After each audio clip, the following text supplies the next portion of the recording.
le César du meilleur film d'animation pour le long métrage est attribué à Ma vie de courgette. La consécration pour Claude Barras, l'ancien étudiant de l'école lyonnaise Émile Cole, remporte un César pour son premier film. Je présente votre nouveau camarade, Courgette. Merci beaucoup, c'est avec beaucoup d'émotion et de fierté que je tiens ça ce soir. Fierté et émotion partagées dans notre région aujourd'hui. Ma vie de courgette est d'ailleurs toujours à l'affiche de ce cinéma lyonnais. Son directeur n'est autre que le distributeur du film pour la France et l'un de ses heureux coproducteurs. Un film comme celui-là, pour tous les gens qui ont investi dedans, ça va être une bonne affaire.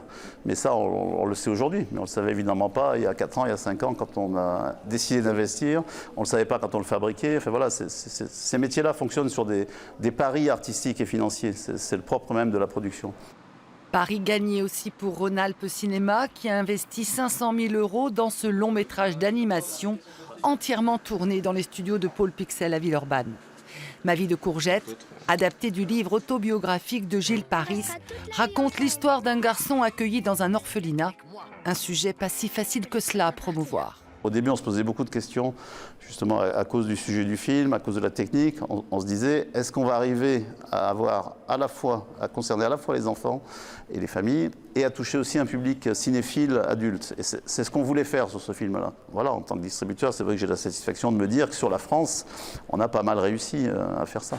César du meilleur film d'animation et César de la meilleure adaptation. Courgette continue sa vie à Hollywood.